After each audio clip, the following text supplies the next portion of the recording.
to everybody in the room, to Jie-Hyun and to Frank Hadler.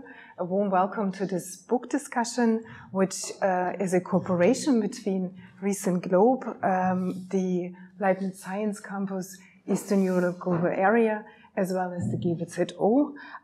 We're here today to present and to discuss Jie-Hyun Lim's newest book. He is currently in Leipzig as a guest researcher in the Department 3, Entanglements and Globalization of the GWZO. And it's a wonderful coincidence that we can use his stay here in Leipzig and also talk about his book, Global East, Remembering, Imagining and Mobilizing. It is actually not the first time that Jie-Hyun is in Leipzig. It's actually a very long connection and relation that we have together here, and a year-long exchange and collaboration. And thus, it is really great and wonderful that you're once again in Leipzig. I would like to briefly introduce the author of the book. Then he will have the word and say what he aimed at with the book. Then we will hear some reading impressions by Frank Hadler, whom is probably known to you as the head of the Department 3 of the GWZO. And then we will open the discussion to everybody in the room to ask questions and comments to what you've heard. Jie-Hyun Lim has studied history and philosophy at Sogang University in Seoul in the exciting 1960s, a time when South Korea was under anti-communist dictatorship and when he became interested in Marxist thinking. And this is one of the things that has also made its way into the book and influenced his life and his academic career and his research. But he was also influenced very much by traveling to Poland in the 1990s and spending time there, seeing similarities between South Korea and Poland. And that has become a topic which interested him very much up until today, and which is also a topic in the book. Until he has spent several times at international universities, but currently he works as a professor of transnational history, and he is also the director at the Critical Global Studies Institute at Sogang University. I just want to mention two aspects of his activities. On the one hand, he has been a long-time board member of the International Commission for Historical Sciences, and on the other hand, he organized from 2010 on the so-called Flying University of Transnational Humanities. And this was a very interesting format, bringing together doctoral students from different parts of the world and discussing particular research themes. Twice the Flying University was here in Leipzig, which shows again the close connection that we built together. And from the many works that he has published, I just want to mention two. Last year came out a book that was called Mnemonic Solidarity, Global Interventions. And in 2016, he co-edited the Palgrave Handbook of Mass Dictatorship. But these books are not in the center of the attention today. It's rather the book that I see here on Jie-Hyun's screen, but which Frank has in his hand. And I think with this, I'll leave it and hand the word immediately over to you, as we would like to know what made you write this book more than what's on the cover page.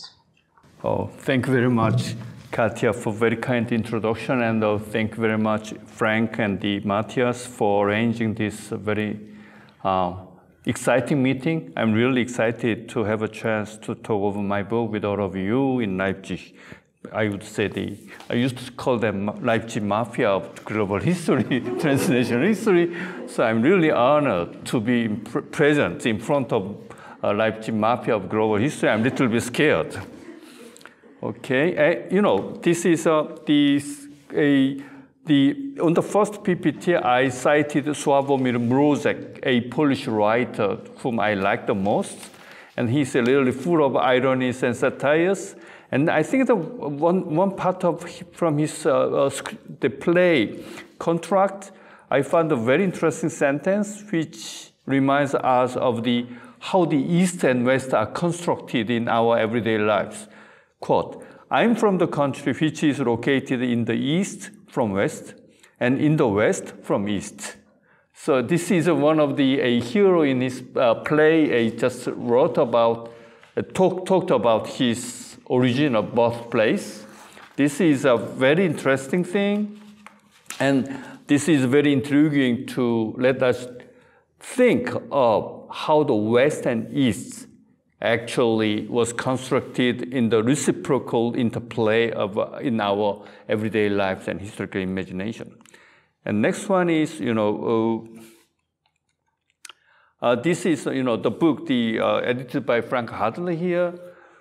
But a long time ago, I wrote a review of this book and published it in the Korean journal called Western History Review. And Frank's immediate response was, "Oh, Jie-Hyun, this is Eastern history." No, I said, "No, this Western history in East Asia." So, as Frank, so we were just exchanging, so discordance. And it was very intriguing to have such a discordance. For us, the Habsburg or East European history anyway belongs to Europe. So it's a Western history in Japan and Korea. So I had no doubt it should belong to the Western history, but Frank had no doubt it should belong to the Eastern history. Also, it's a very good episode to show how the East and West had been constructed in our the historical imaginations, which is different from region to region. Next one is Lech Wałęsa. The Zbudujemy tu drugą Japonię. It's a Lech Wałęsa's remark in 1980s. It's, let's build up second Japan in Poland. What does it mean? Then the Wałęsa promised the Poles, let's make this West Poland into East. We cannot imagine that. So actually, when I was talking about this Wałęsa's promise to make Poland a second Japan actually confirms the fluidity of East and West as the imaginary geography. I mean that one cannot imagine that any politician in Europe seriously remarked that I will make this West into East. So while I was talking with my colleague, the Sakai Naoki, who is a very prominent post-colonial theoretician and literary critic, and said, "Oh, Jie-Hyun, in that sense, in Wałęsa's remark, actually Poland occupies the strategic position of the East, while Japan represents the West. Because Japan was a more developed country than Poland in the 1980s context. So East and West is not the geographical position, but rather it is related with the development of global modernity in some sense." That's the other things. And the John de Wege, about in late 1990s, I wrote a chapter of the labor and national question in Poland to a book edited by Stefan Berger and Angel Smith. It was a labor and national question, 1870 to 1939 in Europe. I had no doubt, and I contributed. I sent them, and then Angel Smith, who is working on the Spanish history in Britain, asked me, "Jie-Hyun, do you believe in still John de Wege?" And then, to my surprise, I found that the main current of Polish historiography was based on the John de Wege. Even Felix Stich and the Jarunowski and Jarunowska, Ludwig Haas, all the famous, Witold Gula even, all those main currents of Polish historiography guys actually explain the background of the Polish modernity as a sort of John de Wege. So I found that suddenly I recognized, my God, the whole Polish historiography is based on John de Wege discourses, but I didn't recognize that. But at that time, I could not suggest an alternative. I could not really reshape the whole Polish historiography in the 1990s. But it was then it remains a puzzle. So I have been thinking of how to overcome John de Wege in Polish historiography late 1990s. But also then, I recognized that Korean historiography and Japanese historiography were almost of all non-Western historiography is composed of sort of John de Wege discourses in some sense. If you have a look at the Sebastian Konrad's doctoral dissertation on the Japanese historiography and German historiography, you can find how the Japanese historiography also is full of John de Wege discourses, which is very, very close German John de Wege thesis. So John de Wege, it's a plural John de Weges you can find in from almost all historiographies, in the non-Western world. Even, Ralph Dahrendorf's question, why wasn't Germany England? I think it's very symptomatic to show how the Zonderweg thesis actually regulates our historical imagination, towards the historicism that Dipesh Chakrabarty criticized in his book, Provincializing Europe. So it was a beginning of this also, for me, to doubt about the main current historiography, not only in Europe, but also in Poland, in Korea, and in Japan. So in some sense, Zonderweg is a certain common thread that running through all the different historiographies of the rest of the world or non-English. In any countries other than Britain, England, and France, one can find the really Zonderweg discourses. There was so one can see that the conceptual gradation of the Oriental and demi-Oriental was determined by its distance to West. So the distance is the shorter, the less Oriental, or the more Western. So, Monica Bars, I quote, Monica Bars actually, according to her, East European peculiarities have been explained, quote, in terms of isolation from versus exposure to the West. And the citing Sakai Naoki, and the East Asian histories have been constructed, quote, through the dynamics of attraction to and repulsion from the West. So it shows clearly how the West as the imaginary historical reality, historical position actually regulates our historical imagination of ourselves and others. So historiographies of on the margin, Germany, Poland, Japan, Korea, all these historiographies, one can see that clearly these main currents of historiographies were based on the Zonderweg on their own. There is a very famous, popular German scholar of Japanese history at University of Bonn, and he always said that Germany never ever had an Orientalism because Germany never had a colony in Asia or Africa or in the so-called Orient. But I would say, no, Germany didn't have Asia. Germany didn't have a colony in Asia, but they have Eastern Europe.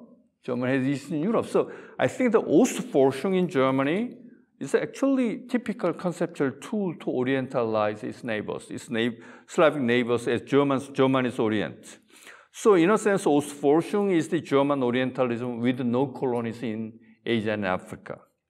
And Larry Wolf's wonderful book, Inventing Eastern Europe, and the Maria Todorova's Inventing Balkans also show how the West invented Eastern Europe as an intellectual project of demi-Orientalization. And in those discourses, Eastern Europe became the West's first model of underdevelopment.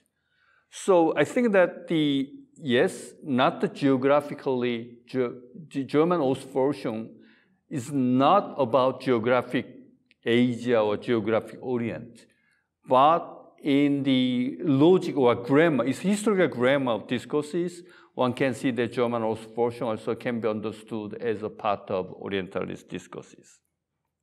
So, analogies between the colonization of the Wild West in America and medieval Eastern European colonization in East Prussia can be found from the founding fathers of German historiography in 19th century, Droysen and Mommsen, and all those guys actually, from today's post-colonial viewpoint, is a really pioneer of imperial history, or Oriental German discourses of Orientalism in late 19th century. Let me quote. California is to the USA what Bohemia was to Germany in the medieval period. I think it was Droysen, from Droysen. So it shows how these 19th century German historians actually had kept a very similar discourses like to today's Orientalism one understand. And also it is related, Germany's Ostforschung is related to Germany's colonial project, and also one can find a certain ideological remnants of Ostforschung in Nazis' project. So in a sense, the Nazism can be understood also as a mimicry of Western colonialism. In citing a dark continent, it turned imperialism on its head and treated Europeans as Africans. So Slavic people as white Negroes and Slavic land as Asia can be found explicitly in the discourses that was done by some Nazi ideologues. So Germany's civilizing mission in Eastern Europe, no man's land, a European third world, and even Lebensraum, Germany's Lebensraum in Eastern Europe, all those discourses, in a sense, resemble to the colonialist or imperialist discourses in the West. But Poland, yes, Poland has been always the East, but Poles always say that yes, Poland has never ever had a colony, so Poland is innocent of any colonialist, desires colonialist discourses. But I think that if you have a look at the Polish attitude toward Kres, borderlands, or to their eastern neighbors, one can see that, it's a Polish version of Orientalism in their works on the Kres. Especially, I still didn't check, I didn't meet this real thing, but Giedroyc, who was the editor-in-chief of Kultura in Paris after the Second World War, he edited the journal Orient before the Second World War. So perhaps I guess this Orient is about Lithuania or so-called borderlands with Poland, but I couldn't see it yet. But perhaps I think if I go to Warsaw in fall, I may direct tackle this journal also. So I mean that this is very complicated question. Poles say that because we never ever had a colony, our apathy towards Islamic refugees in the 2015 and 16, I mean that they are talking of innocence of the Polish nation, which never ever had a colony. But if we have an approach to Polish attitude towards their eastern neighbors as a sort of, from the viewpoint of internal colonialism, we can say that yes, you had also sort of Orientalist discourses, your own against your own neighbors. So also very interesting, the Red Orientalism can be found in among the German socialists, and also after that among the Polish socialists. For example, in 1960s, Karol Grünberg, a Polish historian, wrote a very interesting book, SPD wobec Polsce, SPD about Poland. It's full of Red Orientalist discourses, how the SPD socialists had a sort of, had kept a sort of contemptuous or, negative attitude towards the Poles. But also, Polish Socialist Party, PPS or PPSD, held a similar attitude towards Lithuanians and the Belarusians and Ruthenians and so on. So Ivan Franko had always complained of PPSD's attitude towards Ukrainians. They are imperialist, colonialists. Also, when the Polish army occupied Vilnius in the 1922, all the Polish Socialist Party newspapers supported the Polish army's, occupation of Vilnius. So this sort of Red Orientalism can be found. Also, Rosa Luxemburg always just labeled Leninism as Tatar Marxism.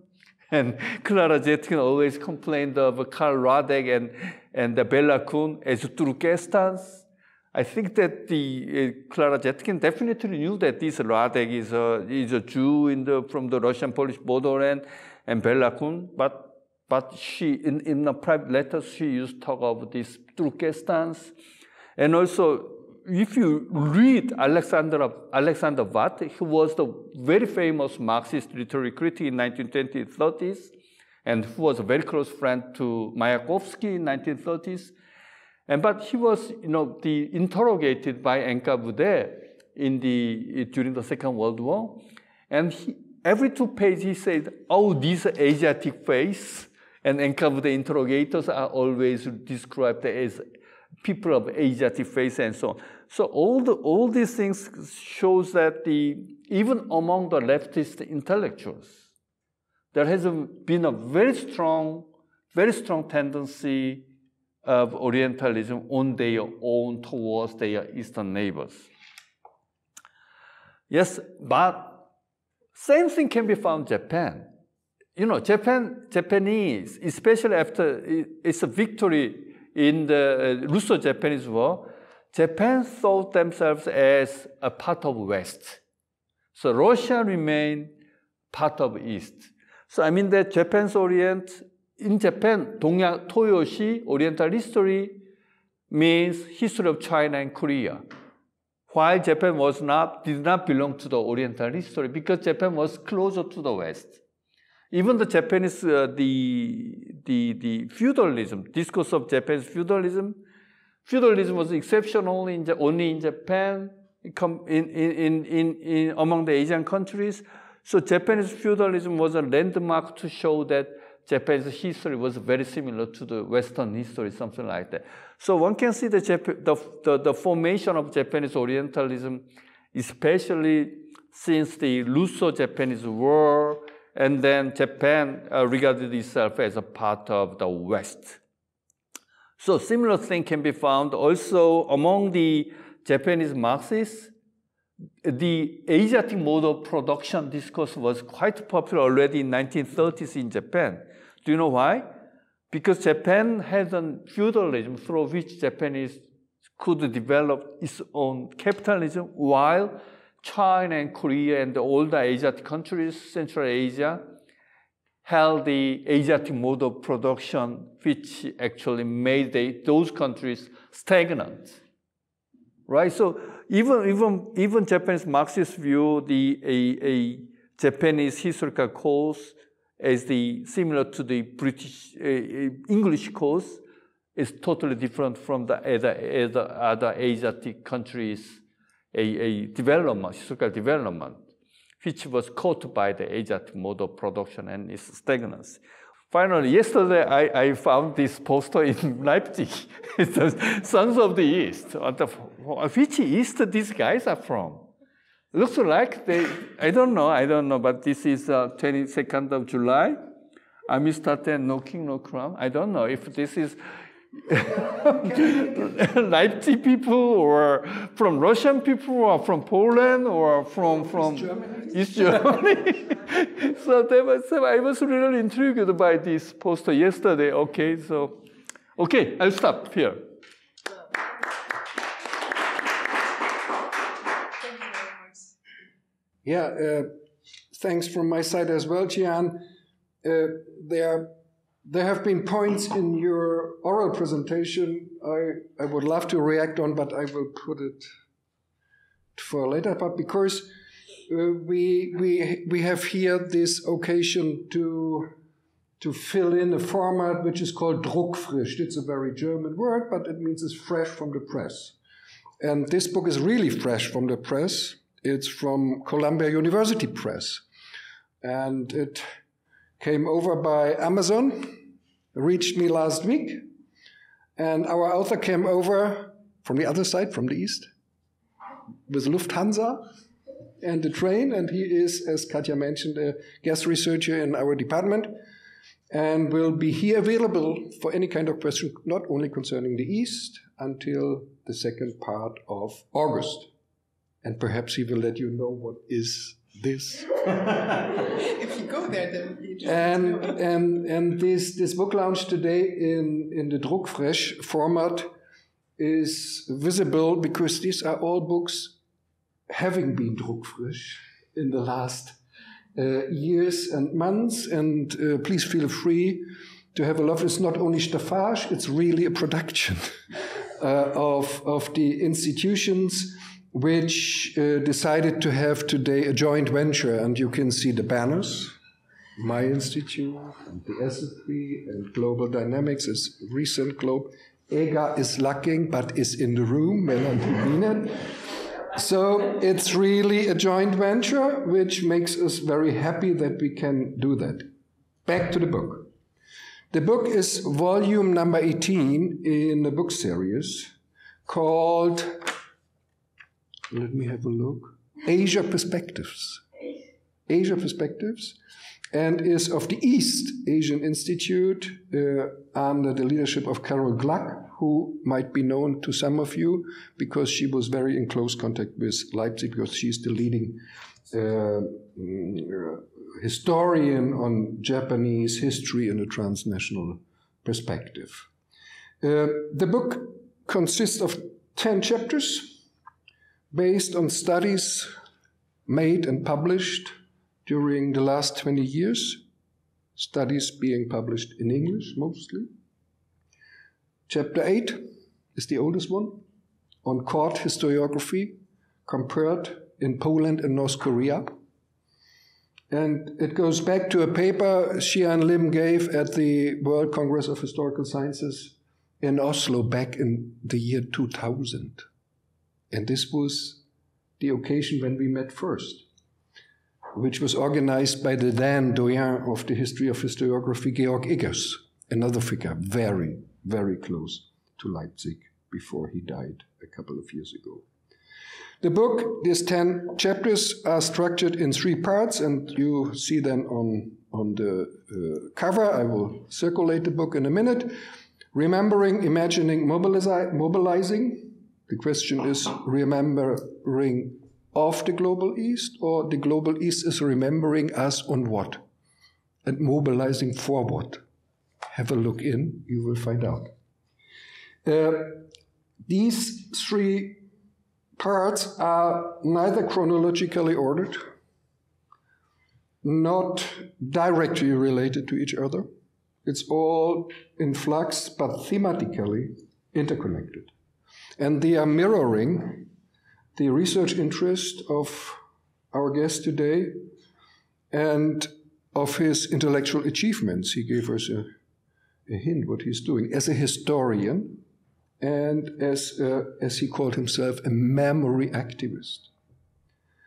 Our author started, and I quote him, as an angry young leftist from post-colonial South Korea in the 1980s. And I quote him, he was lucky to live through the transition in mirage from capitalism to socialism under the development dictatorship of South Korea and witness the reversed transition from socialism to capitalism in Poland after the fall of communism in 1989. That's why he is using Polish acronyms without explaining. It's to his heart. 20 years after, and that would be my first question. Why do you call it reversed transition? 20 years after this, Annus Mirabilis, 89, Matthias Midel, who is on the program and was supposed to be here, and Ulf Engel, our Africanist, decided to have a big conference on 89 in the global perspective. The book is out. Fairly late, but it is there. And there is a chapter on Korea, because this transition which he lived through is part of the global 89. But it's forgotten. The chapter is not by him. And there is a chapter on Poland. It's not by him, it's by me.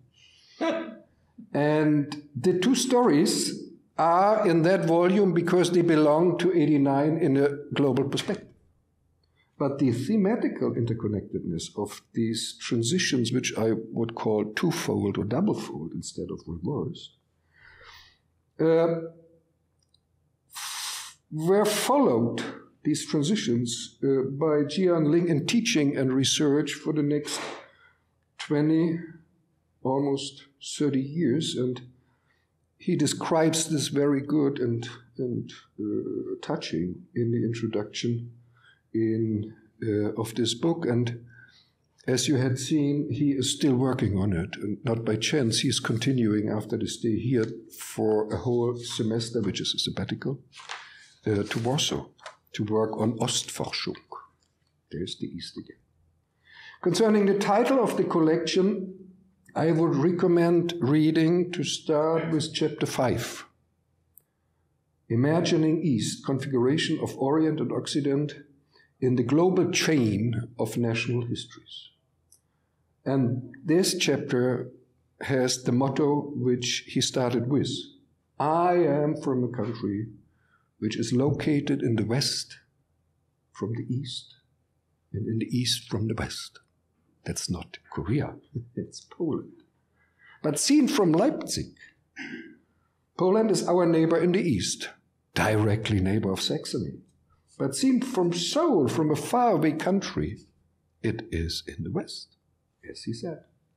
And having in mind that Korea and its East Asia for us is also the Far East, we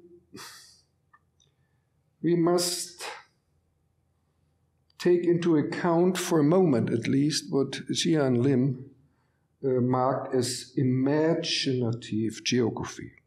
And we have had one of the sessions, a panel discussion in that room at the end of a flying university in Transnational Humanities, which is an invention by him. Some of them were here. They were flying to several places, twice to Leipzig. And this was exactly on that what we have been debating. What does mean East and West seen from each the other position? And he mentioned this fact that he reviewed the book which I circulated, and you find that story in footnote number 19. And I will not quote it again, but he said, Hadler told me he was bewildered that a journal named Western European Writing, and so is this. I was not bewildered, I was astonished. But it worked. So we have him here, and we are debating it all over again. I have to say that, having a look on the cover, it's always the case to ask what is in a name. Global Easts. He started to talk about it. But having a cover like this, we should ask what is in the picture. And these are pictures out of this is the Emperor Nicholas II, Nikolaus II, during the Russo-Japanese War of 1904-5. And this was really, and Jie-Hyun mentioned it, a crucial moment, because the colonial oppressed Arabs in Egypt, they were shouting, "Hooray, brave tiger of the East!" And they were looking for some roots in Japan of Islam, which does not work. I will end in a moment.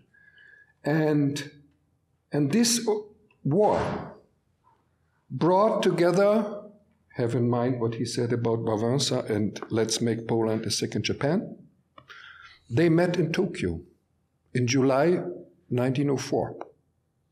Piłsudski, the later dictator, and Roman Dmowski, the National Democrat, who decided to end up this tradition of revolutions in Polish history instead of being organic work and not to sacrifice the best people in unsuccessful revolutions. And Piłsudski was there in order to hand over a memorandum to the Japanese government. And I quote, Poland is in a position that in a natural way leads to an alliance between Japan and Poland. July 1904. The former, that means Japan, can find in Poland an ally experience in battles with Russia. The latter find in Japan support and assistance in achievement our plans. So this is a longer tradition than Wawanzo, and brings together East and West, also going to the Far East. My last point, and I started with a quote concerning your own, and I took it from the book. What does mean East in the global East, in plural? And you stated it's neither geographically nor historically fixed entity in Oriental history, or East Asia, or Eastern Europe. But he had to admit, however, that the problem space, because the global East is a problem space, and the East remains the problem, that this problem space of global East has a limited scope for its northern hemispheric centrism. How to combine, differentiate, and entangle global East in singular with the global South in the global modernity needs to be the relentless pursuit for answers. And I will end up with an experience we made in the annual conference of our institute in 2020, in the bad, deep times of Corona. Martin Müller gave a speech on In the Search of the Global East in singular, sinking between North and South. It was published in Geopolitics in 2020, volume 25. And I quote and I add, theorizing about global East will not be enough. Reinscribing the global East cannot happen without turning the table of knowledge production about it. In doing, we need to turn the East from an objective of area studies into a subject, or indeed a method, a means of transforming knowledge production in means of knowledge production. It matters when this reinscription takes place. When it takes place, the recent upsurge of scholarship from the global East leaves little doubt that the time comes to theorize not just about, but with the global East in singular. And my question is, how does this fit into admission that we are in the northern hemispheric cage? Also, we are debating the global East in plural. That would be from my side. Thanks very much, Frank, for offering your reading and entrance into the book. And now I'm going to circulate it. Which shows and all the quotations are there.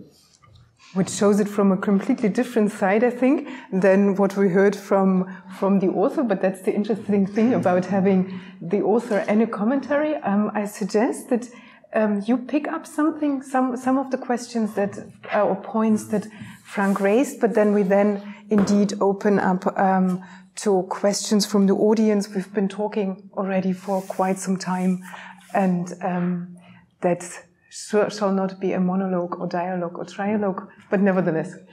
Would you like to respond? Yeah. First of all, this reversed transition, the term I used, because at the time as a South Korean illegal underground Marxist, I was a sort of a stubborn international Luxembourgist in terms of Polish social patriotism. But it's a very irony. Before the collapse of all of the really existing socialism, I could not travel to Eastern Europe because we had a very strong anti-communist law. It was not allowed for any South Korean to travel to communist countries. Only after the fall, I could travel to Poland. And then I said, okay, now I can see the socialism, what socialism look like. And then I want to really study Rosa Luxemburg in Polish language and something like that.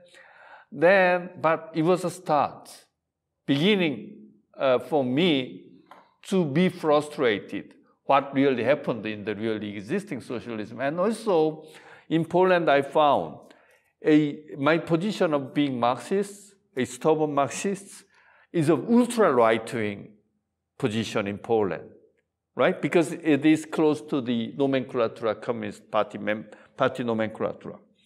So while I was talking with the Polish colleagues, I was really dismayed. While I was talking about left, they thought it is right. While they are talking about left, it was ultra-right in Korea, anti-communist conservative. So suddenly this sort of disarray of the typical dichotomy, Cold War dichotomy of left and right, actually made me rethink of the so-called socialist modernity or capitalist modernity in the global scale.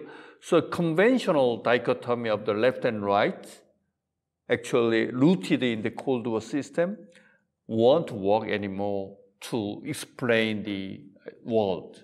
So that was the beginning of rupture of my very stubborn Marxist ideas. And I couldn't escape from a sort of trap, ideological trap or political trap of that Cold War enforced us.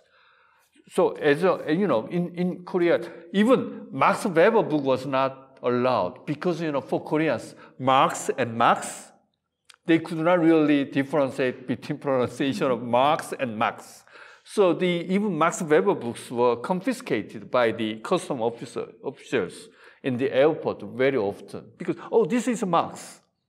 So no, you can't bring the Marx books. That was really awful and terrible, a censorship and anti-communist rule.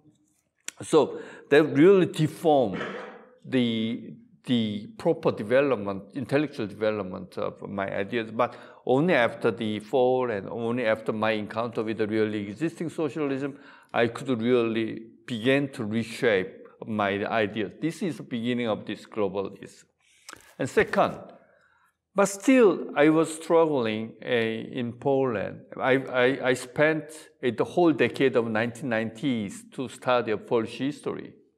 And then just while I studied more and more Polish history, I began to keep distance to the idea of socialism, and the reality betrays ideas. This the destiny of all the ideologies and ideas.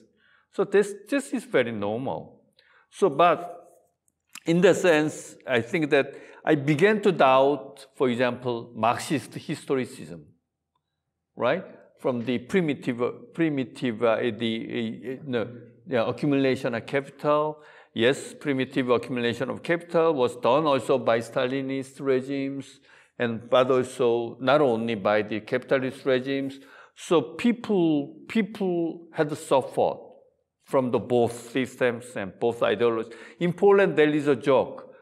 Do you know what the socialism is? Socialism is the one person exploits the other person. Do you know what the capitalism is? It's turned upside down. Other person exploits the one person. So that political joke, in a sense, shows very symptomatically what the kind of the Cold War dichotomy of capitalism and socialism really won't work in explaining our everyday lives. This is the starting point of this book. And secondly, then Korea is a very strange country. Korea is many peculiarities in some sense, but the really peculiar thing is that Korea is the country where the people who are born in the poorest country are living with the people who are born in the very OECD country. For example, when I was born in Korea in 1959, Korea was much poorer than most of African countries in the national income and GNP and so on. So I was born in one of the most poorest countries in the world. But my students now, they were born in the really sort of, advanced countries, OECD countries. Now, Korean economy is one of the 10 biggest economies in the world. And national income is, it's incomparable to national income when I was born. So we say that Korea is a country where the people who are born in the poorest country are living with the people who are born in the really advanced countries. that peculiarity is in a sense, it really gives a very, very strange strain to the whole society, and our generational gap is much bigger than any other country's generational gap. So in a sense, it stimulated my way of seeing the world, my way of seeing the history. And then globalists, start with the global South. But I can't say that Korea belongs to the global South anymore. While I was studying in the history in the 1970s, we were thinking that, oh, Korea will be bankrupt soon. At that time, we were equipped with the so-called dependence theory and some Marxist theories. We thought, oh, Korea will be bankrupt soon. And by the early 1970s, by the 1971, North Korean economy was better than South Korean economy from statistics. Of course, North Korean statistics are a little bit, how can I say, certain mobilized. But despite that, we can say that by the end of 1960s, North Korean economy was better than South Korean economy. So global South cannot explain today's South Korea. So by inventing globalists, I would say that this is a sort of semi-peripheral experiences or trans-marginal experiences. So when I was in Poland, for the first time, I took the train. That was produced in 1960s. But I couldn't imagine such a luxurious train in 1960s Korea. So okay. No, we don't want to interrupt you. You can finish your sentence, but it's we're running out of time if we want to stick in this hour. And I do think it's already now fascinating to see how you deconstruct these predominant dichotomies, notions, polarizations, and it also becomes very clear how productive this is to actually enter the history through the lens of positionality and to be able to see how positionings change and the different meanings of the East and the West. And that is really fascinating. And I'm sure that once one has the chance to read the book from the first page to the large page, there's even much more to discover. But since we have the author here, you have not read the book. It's your chance to ask for things that you might have crossed your mind listening to Frank and Jie-Hyun, but also maybe just asking questions about what is not in the book or what not to expect. So it's the last 10 minutes that we have are the chance for you to find out what the book is about more than what you've just heard. I know it's always difficult to talk about a book that one has not read. I mean, I myself has always... It's very fresh. Yeah. But I mean, normally we are trained to talk about books we've read on the basis of that we know what's in there. And now one has the chance to talk about something that one probably just had in the own hands for a couple of moments. But nevertheless, I see two hands. Wonderful, Max, and then Elisa. I want to ask you, how does Ukraine fit into what you told us? Also, seeing from the Moscow view, for example, to what extent did actors in Moscow maybe orientalize parts of Eastern Europe for their own benefit? This is also a very intriguing question, but I would use the term of subaltern empire in understanding Russia. Russia and Japan, even some part of Germany, have been always an empire. But compared to the Western empire, real empires, they used to feel that they were marginalized, right? So certain feeling of deprived empire they used to have. So that's why, that explains to some extent why today's Russia was so aggressive towards Ukrainians, and why Japan was so aggressive towards its Asian neighbors. Despite their aggressiveness, invasion, they don't think they were aggressors. They were invaders because they belong to subaltern empire. We have been always victimized by the Western empires. So I think that the term of subaltern empire might be a keyword through which we can really understand today's Russian attitude towards its eastern neighbors, and also its attitude towards Western imperialism. And Japan, same. And Ottoman Turkey, same, perhaps. Elisa, would you like to continue? Thanks a lot for this great talk. I'm very much looking forward to read the book. I have a question still on the term of the global east. So for me, it's not quite clear which way do you engage with the concept of Martin Müller on the global east. So how much differ the global east from the global east? So what's the difference of following up on this idea, or how can we differentiate these two concepts? How to engage with them? To be honest, I didn't read Martin Müller. sorry about this. But I mean, when I talked to this globalists in plural, while I was invited to this book project a long time ago, but I have been very idling because I have no idea how to combine this East European history with the East Asian history. So I couldn't have any good title. But suddenly, so that's why Carol Guluk imposed me to come to New York City, and I had to spend 2 months. And then suddenly, globalists came to me on a sudden day. So I just suggest perhaps the plural globalists on the title. I can put Eastern Europe and East Asia together, and also transnational history or entangled memories of East Asia and Eastern Europe. That was very simple. Just after this titling, I have to conceptualize what the global east is. This is, to be honest. Still, I think that I have to conceptualize what the global easts are. But I'm quite sure at the Ostforschung and Studia Zachodnia and the Polish studies on Kresach and Japanese Toyoshi, the Oriental history and the Korean responses to all those different Orientalism and Chinese Occidentalism, Orientalism as a way of these ruling discourses. I think that as a problem space, it's not a geographic space. Similar positions in the global modernity.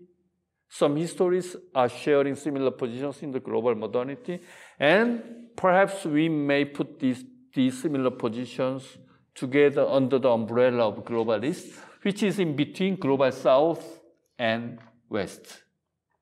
That's the very, very simple, still simple. That is very good. Yeah. You really created curiosity. I have 3 more people who want to ask something, and I'll try to keep the time in mind. Would you continue, please? Thanks a lot for a speech. My question is not about the Global East, but about Korea in general, and about like long-term collective memory politics in South and North Korea. So how deeply do the North Korean authorities, or just let's say academics, and South Korea employs the imperial history in Korean Peninsula to prove the current divide between North Korea and South Korea? Yeah, I used to joke we are very lucky to be colonized by the Japanese Empire. Without this, we could not claim anyone. Because thanks to their colonization, okay, everything bad should be accrued to the Japanese colonial rule. This both Koreas are doing same thing. I just use the term of victimhood nationalism. How these both Koreas are justifying themselves. But I have only Korean and Japanese version for now. But perhaps the English version hopefully can be done in next year. But also Japan. Also always they regard themselves as the only victims by the atomic bomb. So their imperial past is totally erased by the memory of victimhood by the atomic bombing. Even United States, they say that we are victimized by the terrorist attack, September 11. so poor victims. So I mean, but this is victim nationalism, I have to say. It depends colonial rule. I suggest that we take the last two questions together. We start with Steffi and then go to Jakob. Definitely your sense of humor, I think, speaks to what the two global Easts have in common. More generally, I'm absolutely fascinated, looking forward to reading the book. I like some of the conceptual proposals you're putting forward about Orientalism, and also this, I don't know if that's in the book, but this kind of trans semi-peripheral experience, and it's brilliant to describe what the global East refers to. I'm wondering, that would be one question. What happens if you present this book in Poland? What happens if you present this book and these kind of arguments in Poland? In Poland, okay. So what's the kind of reflection among historians from and in Eastern Europe, in Poland particularly, but also maybe in other Eastern European countries, before the sake of curiosity. And then I just want to ask back if I got it right. So to think about the global East and plural will help you to go beyond this kind of north-south, east-west divisioning, and also get rid of those Sonderwegs historiography, but rather telling the story of two world regions as the normal global, so to say, as part of a global history that can be written of the two regions without the West. Is it, if I understood the argument correctly? And if that's the case, that's making absolutely sense. That also somehow helps the socialist post-global group to go beyond this kind of East-South thing, but rather, simply say global East full stop. That explains what we're doing. So thanks for that. My final question or remark would be, this Korean-Polish comparison/connection is brilliant and very productive, but in how far does this really speak to the regions? Right? So again, it's a sort of exceptional question, but how would you relate and position the two societies and their regions? Take up. And then you're free to select what you take up. Yeah, thanks a lot also from my side. I'm also looking forward to read it, even though I'm not a historian, so I like to emphasize always before asking a question. Global East, come back to what as I was telling, I'm also trying to understand it better in a way. Are we also narrating that there are also global Wests? Would that make sense? If that is the case, what is the major argument? What is the difference what Wallerstein was making, when Wallerstein was making their peaks in the global economy, where we were also describing Korea as one of the advanced countries of the world, like top 10. What is the difference then, theoretically speaking? What is the global East, what is the global West, if there are these peaks in the world? So, that we need at least fortnight to discuss over these questions. But you will not do so, right? No. I'm hungry. First of all, I would say that the Polish responses to my talk was very similar to Korean responses to my talk. I'm totally, extremely, I belong to the extreme minority in Korea, but I can pick up just two cases.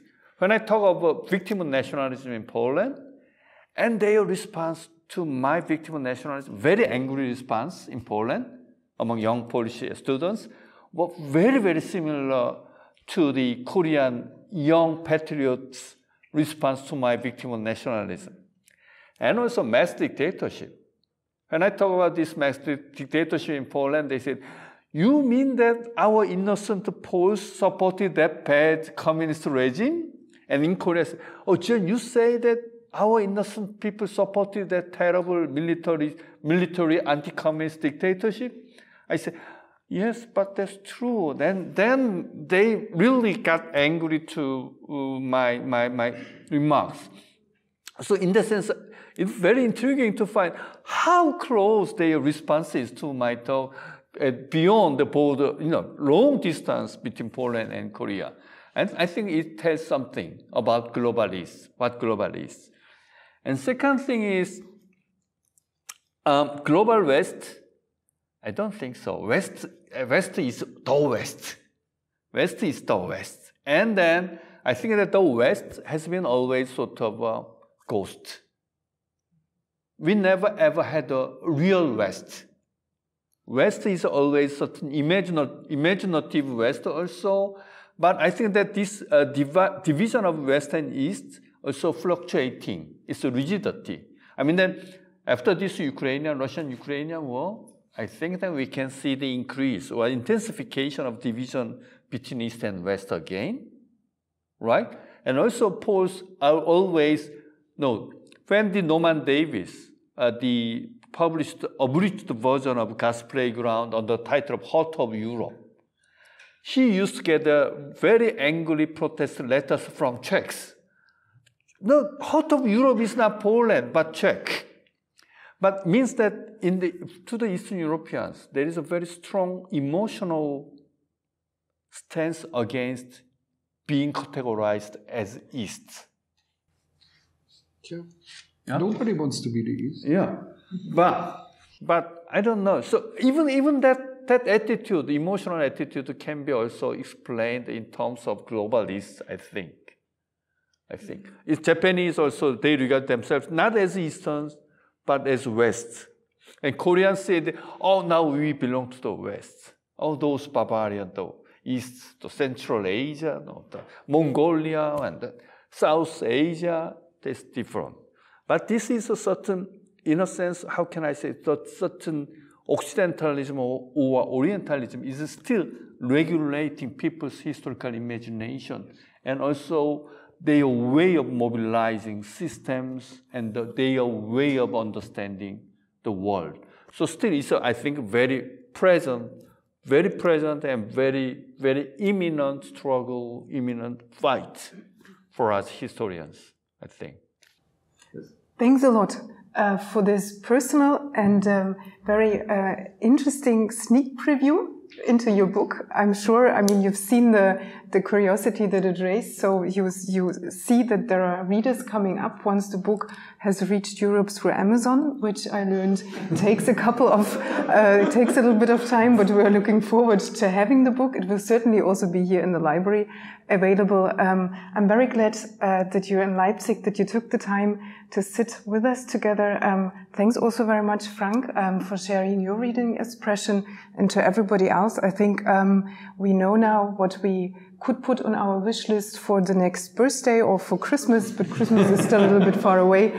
I hope you enjoyed this presentation within the format of Druckfrisch, and with this I would say we close the session, go into the afternoon, maybe starting to read the book. I can tell you there are some pages on Amazon visible, so if you don't want to wait, then you can do it there. Thanks very much. I thank you very much. Thank you very much for your time and very interesting questions and discussion. Thank you.